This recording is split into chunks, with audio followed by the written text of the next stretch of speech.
Okay, it is 2 o'clock. We should get started so that we can get out here a little early. Welcome to the 3rd Dean's Forum. Today is April 24th. I've forgotten it. April 24th. And again, the purpose of this forum, as I will always remind everyone, is to enhance communication and collaboration across campus. And this year is probably the venue, or the only venue that we want to make accessible to various departments, divisions, students, faculty, and staff to be able to communicate and share information that is of interest to the college. So today, we are going to begin. We have, I gave you guys a topic to read upon or to look up on emotional intelligence. That's going to be the last thing we talk about. But before we do so, let's try to remind everyone about the final exam week. The final exam for the college is coming up next week, or the weekend. Next week? Starts Thursday. Starts Thursday. Next week. Next week, Thursday. Okay, very good. And I know some departments are planning something for their students or across campus. I do have Dr. Stemalis. I know you are planning something for the life sciences or for the sciences. Yes. Okay, could you share with us what you are planning for your students for the week of the final exam? Yes, sir. Well, kind of 2 things. Both of them the Science Club is working on. The Science Club is going to be having a fundraiser next Monday and Tuesday where we're making goodie bags, final exam goodie bags, that just have various study items to kind of perk you up and get you in the mood for studying and make you, that you could maybe purchase for, one student purchases for another student. And then also, next Friday is our regularly scheduled Science Club meeting. We meet on the first Friday of every month. And since that's right when finals have started, we're going to be having some study sessions where we have tutors from the sciences and if anyone from mathematics or other departments, it depends upon interest from our students where we're going to offer tutoring will be available for anyone to come in and ask questions on that day. And I know a lot of people aren't around on a Friday, but they might just come up to campus on a Friday if they knew they would have a math instructor, a biology instructor, and physics instructor available for them to ask questions. Very good. So spread the word to your students. My Science Club students know, but. Okay, very good. Ms. Brown, do you have anything planned for your department to help your students over the final exam week? We can do a new tutoring. No? Nothing in the works right now. No plan. No plan. Okay, all right. Any One other? thing Kathy used to do. Okay, all right. Any other department? Humanities? Anything planning for students? Nothing. Yeah, we used to do something in the cafeteria with, I guess Molly Harris used to organize that, where we had to study something in the cafeteria. Yeah, study hall. What was study night? Yeah, that was nice, and it was generally well received by students. Okay. Well, since Molly Harris is no longer here, is there somebody could take over that mantle, and if it's something that was popular among students or around campus, maybe somebody should take up that responsibility moving forward so that we can continue to improve the lives of students, if that's possible. So if whoever is interested to take up that mantle, let me know. We talk about it, or you can let Crystal Brown know. She can put it in the publicize it to everybody and let them know. All right? Okay. The next thing I have college events. College events. The Christians. That's an event that is coming up this week, starting this week. And of course, Nancy McVeigh is very much interested in this. This is one of our special project, and we all know that Nancy McVeigh is retiring, and it would be nice to support that production, the Christians. It starts this Thursday, I believe, 7:30 p.m. and goes through Sunday. They have a matinee on Sunday at 2 p.m. So if you don't mind attending to support Nancy, spread the word to your friends, your students, your colleagues. Let them go and support Nancy. We truly would like her to be very proud of your support. And of course, all these productions are free. They are free. These are productions that ordinarily when you go to Fort Worth or Dallas would cost you lots of money to go watch, you know. So let's take advantage of it and educate more people, especially our students, to begin to take advantage of these situations. It's good for their educational process and life formation. It's all good. All right, the Christians, I'll be there Thursday at 7:30, so join me. Yes?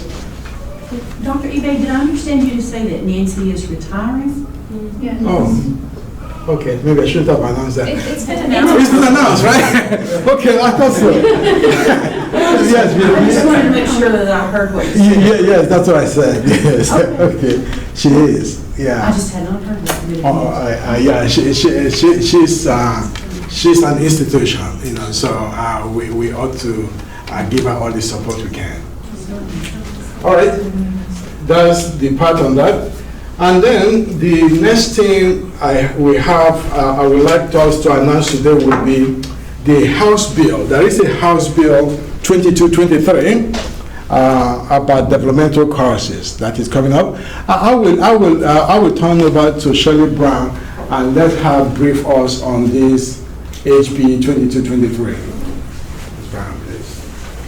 Well, there is another one, HB 417, that will kill developmental education and all the mandates, but they don't think that one's going to pass. They are going to be looking at requiring co-requisite courses with developmental students taking also academic transfer. And if they are in a co-requisite course, then they have to be put into the college transfer course, even if they are failing the developmental part, which is scary, which should again scare our financial aid. We have to have 25% of our students in a developmental students in co-rec by 2018. And 50% by 2019, and 75% by 2020. The scores that we thought were going to progress to 259 or 256 by the first class day in the fall, they are also voting to possibly not phase in anymore.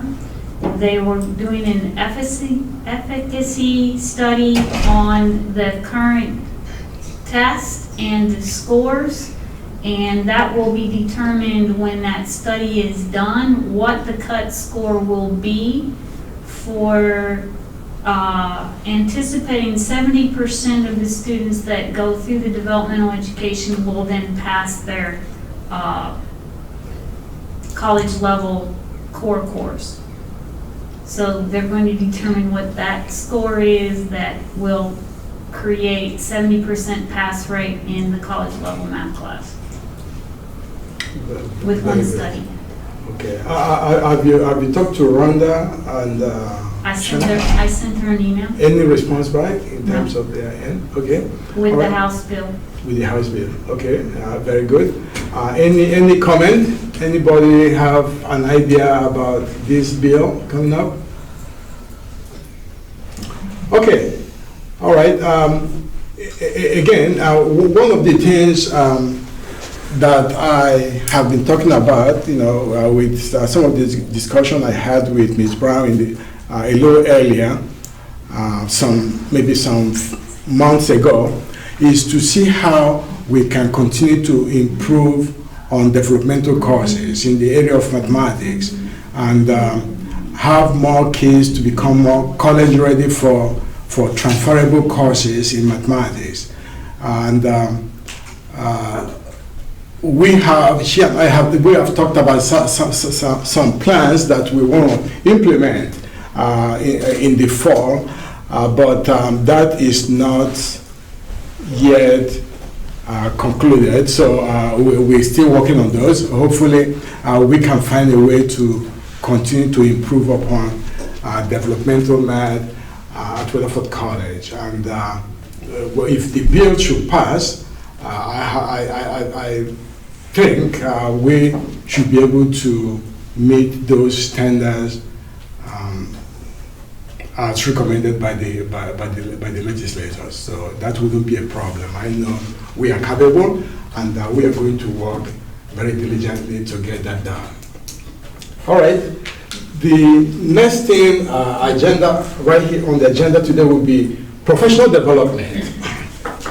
This comes up all through the forum, the first, the second, the third. And I just want to give an update. Professional development, I know a lot of you are interested in that, and I spoke with Vice President Indy. He appropriated some money, into the budget, depending if it's approved or not approved. But the money is a very small seed money that will go towards professional development. Yes, it is not for you to travel to conferences to acquire professional development. It is something we wanted to use in-house. If you recall, in the last two forums, I mentioned to you about Grow Your Own Leadership Program. This is what the Vice President, as well as the President, of course, wants, where if you come up with an idea of your own to grow yourself within the college, laterally or vertically, whichever way you want to grow yourself, but you come up with this idea that is of interest to the institution that can enhance what we do as a college, bring it forward. And if it requires some funding, then maybe this is where the money will come from the money that is built into the budget. That money could help you grow that project. And that's how we want to use the talent available here at Weatherford College to grow. So if there's anything at all that you feel you can contribute towards the enhancement and growth of the institution, bring it forward, bring the idea forward, and we are more than glad to look at it and help you grow it, and you own it as your own. All right? Any question, comment on Grow Your Own Leadership? Good. All right. There's no comment. Then let's talk about the emotional intelligence. I do have some handouts for you. I'm going to let you guys have this handout. While I'm passing on this handout, sure. I would like you, while the handout is going around, if you have, before we begin to talk on emotional intelligence, do you have any other comment or suggestion or question that you want to bring forward before we get into this topic? This topic will take us into other arenas.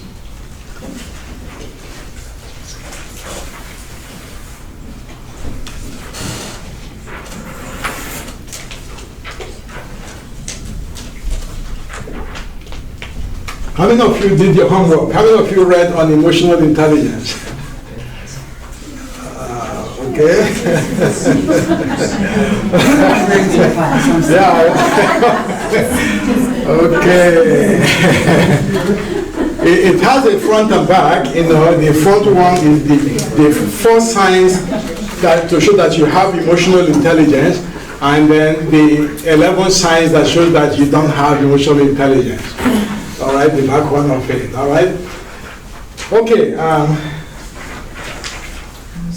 the reason why I chose this topic to begin with is that a lot of institutions, academic institutions, as well as non-academic institutions, are using or are conducting seminars and workshops on emotional intelligence for their employees, because it is important in terms of enhancing collaboration and a much congenial workplace. That's why emotional intelligence is so important. Now, the handout I gave you that says the 4 signs that you have high emotional intelligence according to academic experts was written by Jose Mestre and Kimberly Burchard, both from the magazine called The Conversation. If you haven't heard about The Conversation, Conversation is an academic journal that is funded by several high-powered academic institutions, as well as several foundations. They sponsor or fund this academic journal to produce articles that are very rigorous and very challenging, that will stimulate people's curiosity as well as intelligence. And if you go and look them up, the conversation, and look up the companies or the institutions as well as the foundations behind them, you will know why it is a very good academic journal. And you pay more attention to what they say. All right. In that handout, it lists for you emotional intelligence and what the four things that will make you know that you have emotional intelligence. Let's begin with the first one. The first one says that for you to have an emotional intelligence, you have to think about your reactions. So, but before I say that, I have this book right here. This here is the Harvard Business Review 10 must-read books about emotional intelligence. What they did, they took some articles or some writings from the various books and put them together in this little book here. This is a very good book on emotional intelligence. This is what I read from Chicago to Nigeria when I traveled in February. On my way back, I read the whole book twice, so it's a very good book.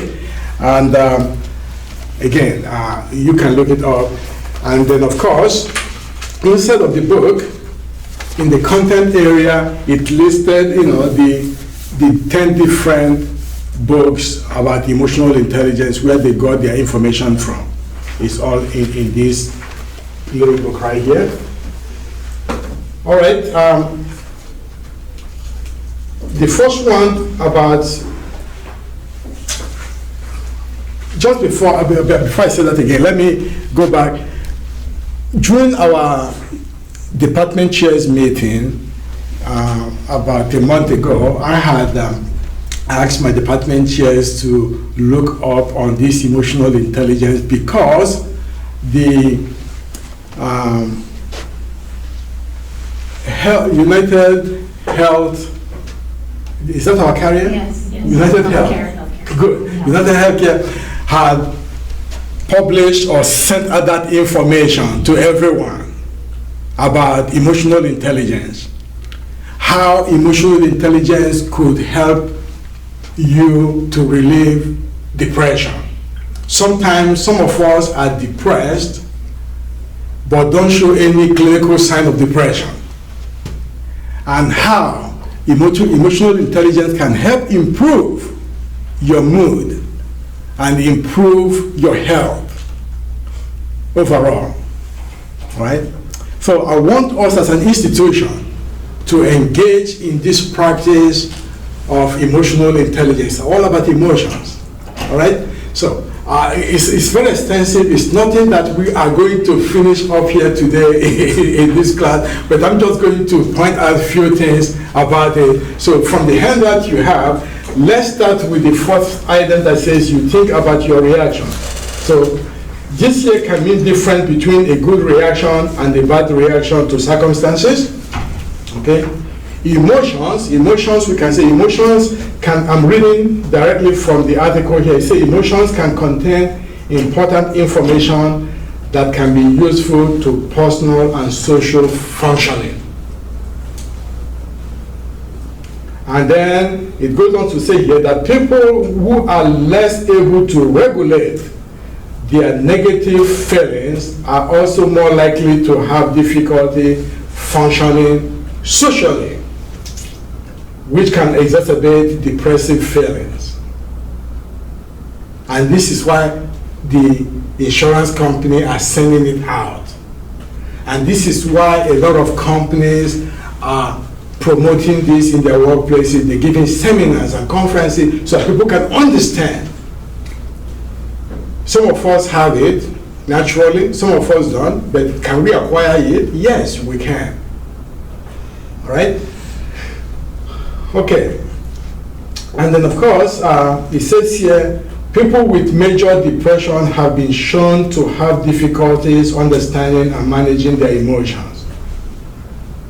And even though sometimes they might not show signs of clinical depression. And then the second one, the second thing that says you see situation as a challenge. Yes. He said here, if you are able to recognize negative emotions in yourself and see difficult situations as a challenge, then chances are you have an emotional intelligence. Chances are you have emotional intelligence if you can recognize your own weakness, right? And also know challenges. And then, the number 3 that says you can modify your emotions is, how can you modify your emotion? Example given here says, why average levels of anxiety can improve cognitive performance. Anxiety can improve cognitive performance. So we say to your students, even when you ask them to give a speech before the class and they're very anxious about it, it's good, it's a good thing. There's nothing wrong about being anxious, standing in front of a class to give a speech or to give a presentation, all right? Nothing wrong with it. We say here, while average levels of anxiety can improve cognitive performance, probably by increasing focus and motivation. That's what you do for you. However, too much anxiety can block or inhibit your cognitive performance or your cognitive achievement. So it becomes important that we, those of you in the classroom, teaching your students to always let your students know that it's okay to be anxious about things, but not overtly anxious about things. That anxious, that being mildly anxious or slightly anxious about circumstances or a final exam is good for you. It helps you to stay focused and motivate you. Crystal, will you think that is true? Because you just completed your paper successfully? Yeah? Okay.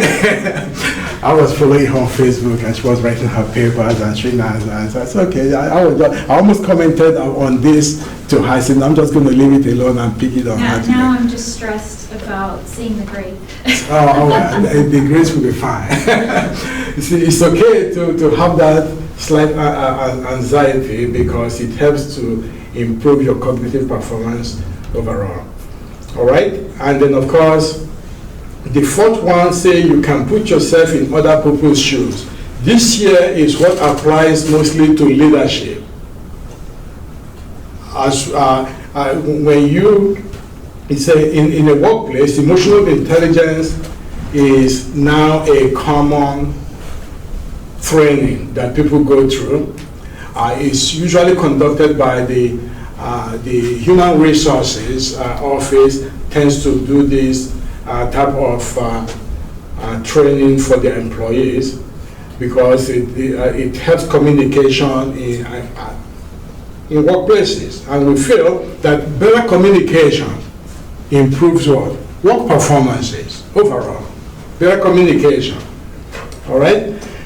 So some of those things, we say emotional intelligence is a cognitive ability that can improve across your lifespan.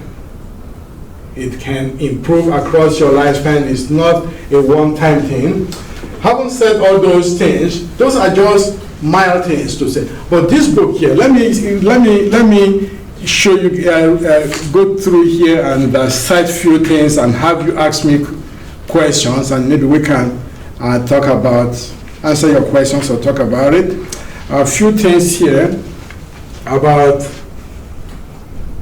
I'm going to begin, one of the authors in this book, Jay Jackman and Myra Strober, they wrote about fear of feedback. Fear of feedback. And this is what a lot of us are afraid of in a workplace. Feedback. Performance evaluation, students evaluation. When students give you evaluation and critique you, you are scared to go back and look at it. Or when your supervisor evaluates you and you are scared about it. Or after classroom observation and then your supervisor comes to you, say, let's have some performance evaluation where they can critique you and we are scared about it. Those things. But it's not a good thing to postpone it. Let me read one of these things. Say here, he said, nobody likes performance reviews. Subordinates are terrified. They will hear nothing but criticism. That's what they hear. Bosses, for their part, think their direct reports will respond to even the mildest criticism with stonewalling, anger, or tears. But the result, everyone keeps quiet. Is that the better thing to do? No. That's unfortunate because most people need help figuring out how they can improve their performance and advance their careers. This fear of feedback doesn't come into play just during annual reviews. At least half the executives with whom the authors have worked with never ask for feedback. Okay, we say here, people avoid the truth. People avoid the truth and instead try to guess what their bosses are thinking. Fears and assumptions about feedback often manifest themselves in psychologically maladaptive behaviors such as procrastination, denial, brooding, jealousy, and self-sabotage. Those are truth, right? Those are things that happen. But he said, you see, but there's hope, said the authors. Those who learn adaptive techniques can free themselves from these destructive responses. They'll be able to deal with feedback better if they acknowledge negative emotions. Acknowledge negative emotions, reframe fear and criticism constructively, develop realistic goals, create support systems, and reward themselves for achievements along the way. So, self-assessment, external assessment, absorbing the feedback, and taking action toward change. Those are all how we grow as a human being. So we cannot, in other words, we say that fear, we shouldn't let fear be fear could interfere with your growth overall, right? And you, when you engage in communication with others at any level, whether you're the supervisor or the subordinate, we have to always know how we communicate with those individuals. You have to put yourself in that person's shoe. Do I say something that will upset them? Do I say something that will, create more friction? But then, still, emotional intelligence says it's okay to show your anger. If you don't show that you are angry, it's a sign of lack of emotional intelligence too. So in a workplace, when somebody, or you could be in a group meeting, and if you notice something that is wrong, showing your anger right away is appropriate. Not showing your anger is a sign of weakness and you don't have emotional intelligence. But showing your anger doesn't mean that it goes also beyond that. It's just for corrective purposes, to correct situation at hand at that particular moment. And some of these authors also go on to say that you could have several people with emotional intelligence, but when you put them together to work as a group, that doesn't necessarily mean that that group have emotional intelligence. That group will have to create an identity that defines what brought them together. And that's how they are going to manifest their emotional intelligence. I want you guys to look up on this, read up on it, a lot of things to read up on, a lot of information about emotional intelligence. When you get to understand it, it will improve your communication with your colleagues, with your friends, even with your family. Okay? It is not a sign of weakness, it's a sign of strength. It's a sign of strength. It makes you a better person and makes everybody around you better at the same time. Any question before I continue? Comments?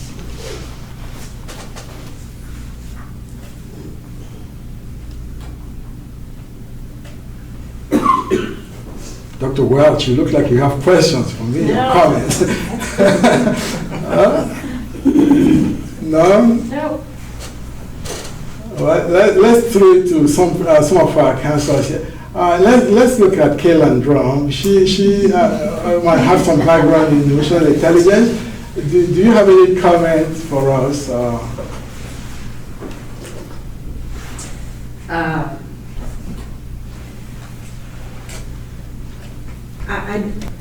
I don't know whether it's a chicken or the egg thing, Dr. Ebe. And when I say that is, are you afraid to communicate because you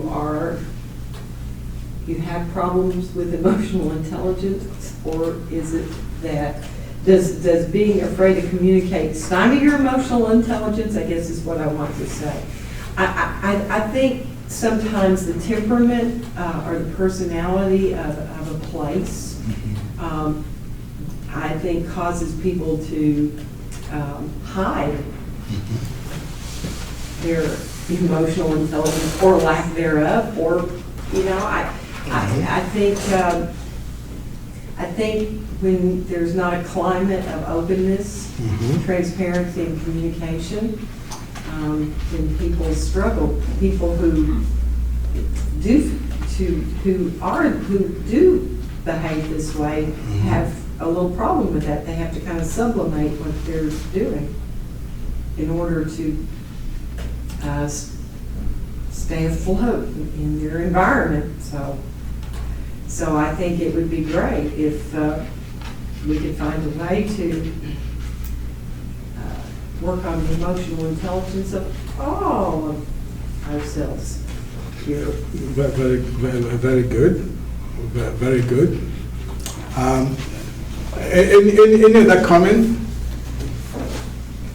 Yes.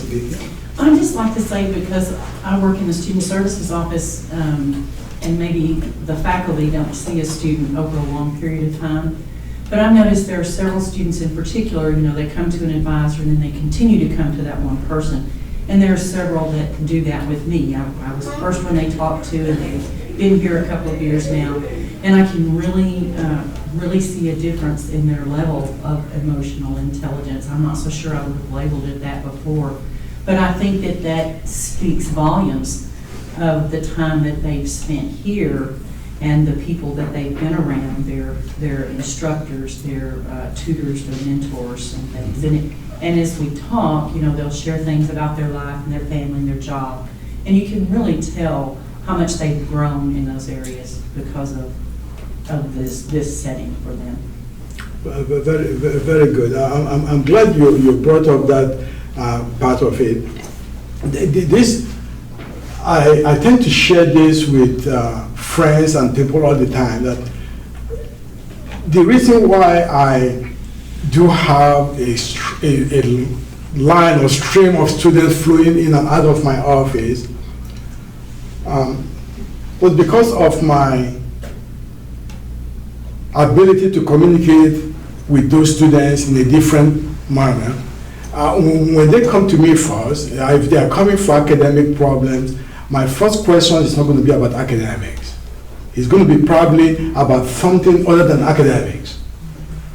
And then to make them feel so welcome, I can connect, showing them that I care about them first. I try to find out their background, their situation. Then we get into the academic part of it. Because I'm letting them know that, look, I know circumstances or situations that surround you is probably what led to your decline in academics, and we can work on that. And that opens them up. It's a way to relax them and make them feel comfortable. It's a way to let them know that it's okay. We all can make those. And I even because I have to put myself in their shoes to be able to communicate and make them open up and make that relationship more effective. And that's what we are asking here. If you do that, you see,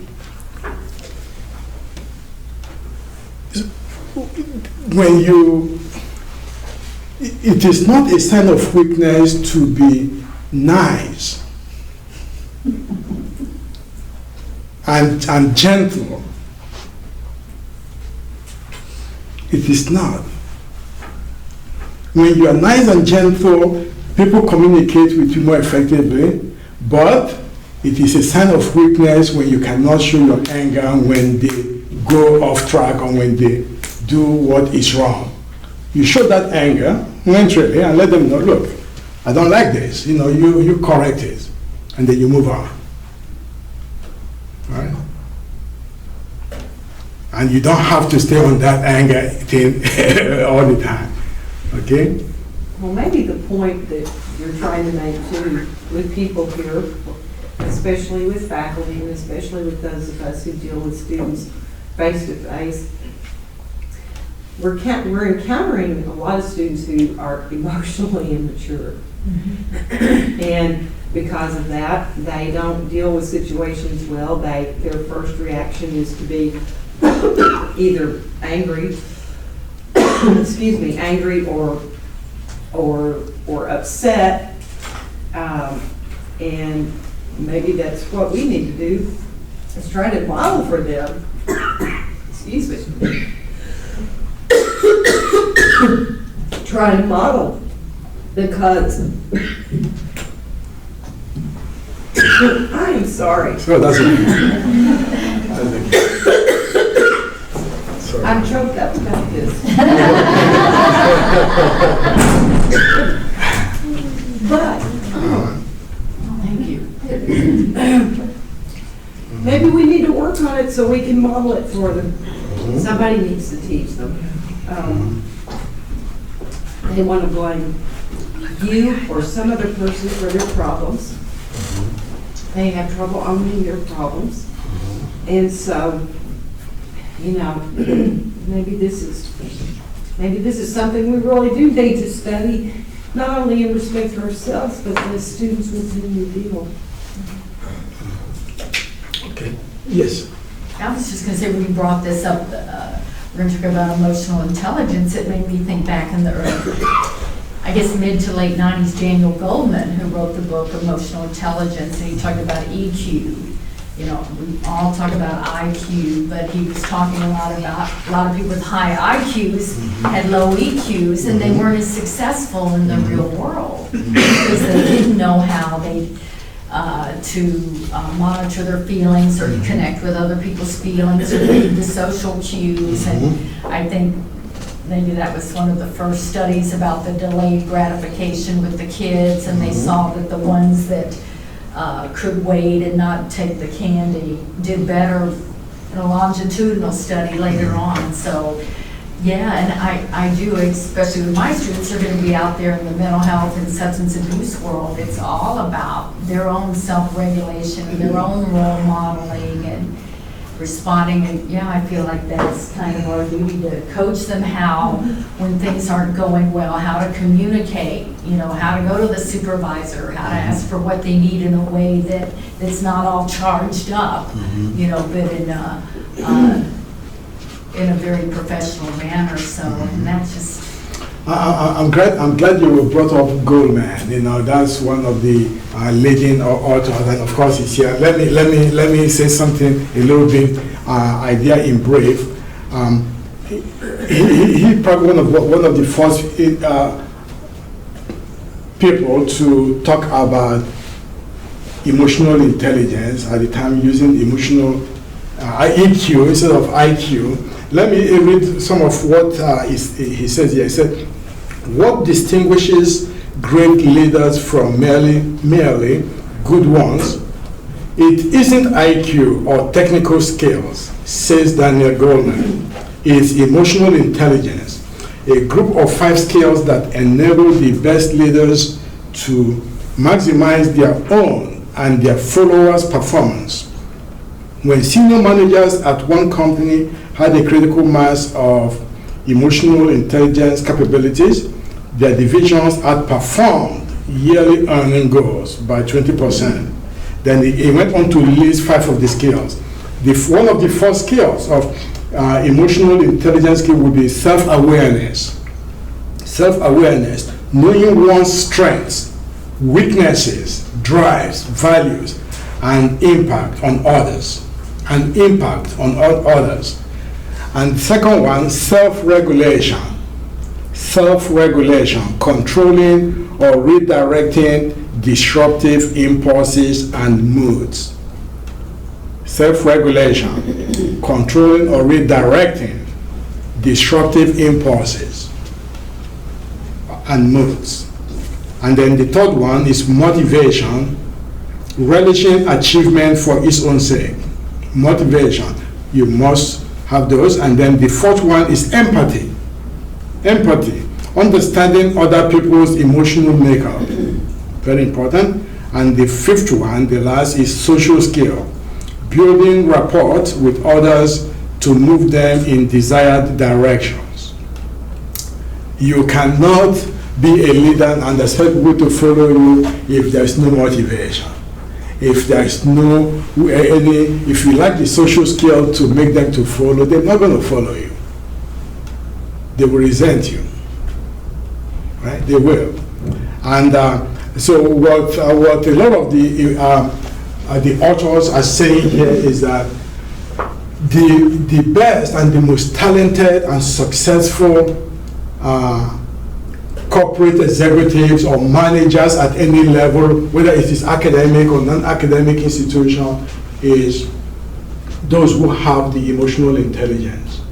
Those without emotional intelligence tends to struggle and don't do very well in their positions.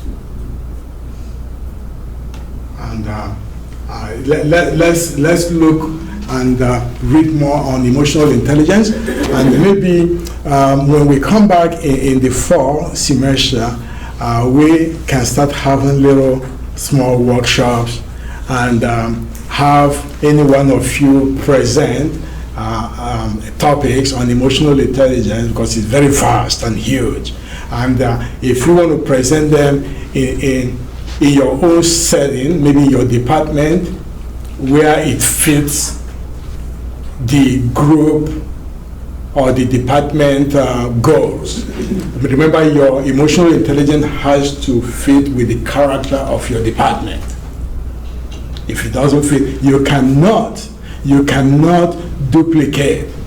Say if you are from the say life sciences or humanities, or you are from mathematics or student services, you have your goals and your identity, and your emotional intelligence will have to match that identity. And let's begin to look into those, and when we come back, we are going to start having more conversation on this. Any other comment at this time? Yes, Lee. I understand what you're saying about the contextualization of emotional intelligence within the work unit. I think the limitation is the emotional intelligence of the organization. I think we can talk about an organization's ability to recognize these characteristics through its practices, through its policies, through its procedures. I know from the communication studies I've done at this college that people are predominantly satisfied with the level of communication between themselves and their supervisors, specifically in context of their job. But satisfaction with communication across silos at this institution is very low. There is not inter-organizational communication at the level which it needs to be. Without that, it doesn't matter how much emotional intelligence we have. One section of the college can't drive the whole thing. We have to work as a team. We have to work as a collaborative. And we don't seem to be inclined to do that right now. Very good point. I see that globally, like world leaders, the ones that have high emotional intelligence can deal with others and criticism without saying, well, we're going to war. I don't like, I'm going to get my gun. That would be good to have leaders that have emotional intelligence. Yes. Definitely. Leaders with emotional intelligence tend to outperform those without emotional intelligence, and they tend to promote stability in most regards. And we can look when you go and do more research on this. They talk a lot about emotional intelligence of a lot of the powerful leaders, the presidents of the United States, the leaders of the free world, and other people. They mentioned them, and but I didn't want to get into that because it's huge, you know. So, anyways,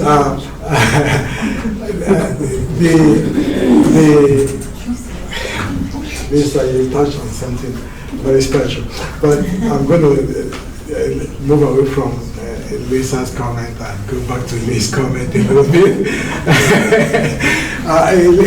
Lisa's comment is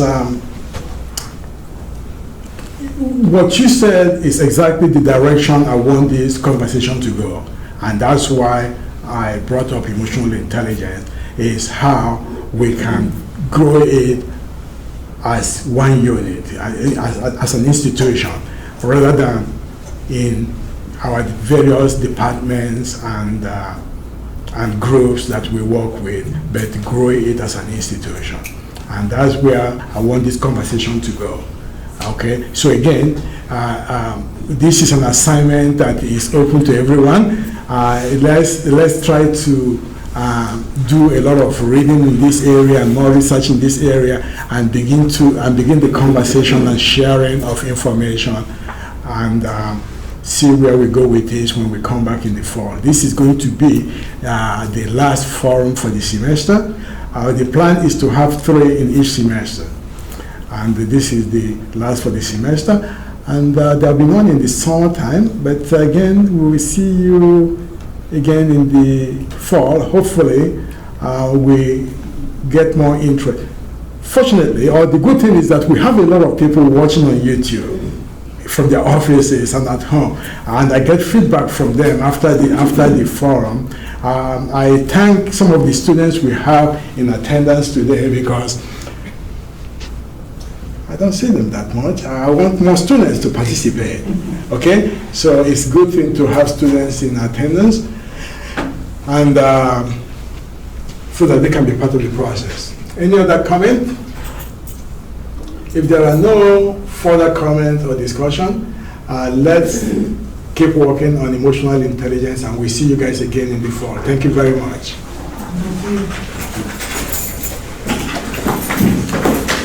Thank you.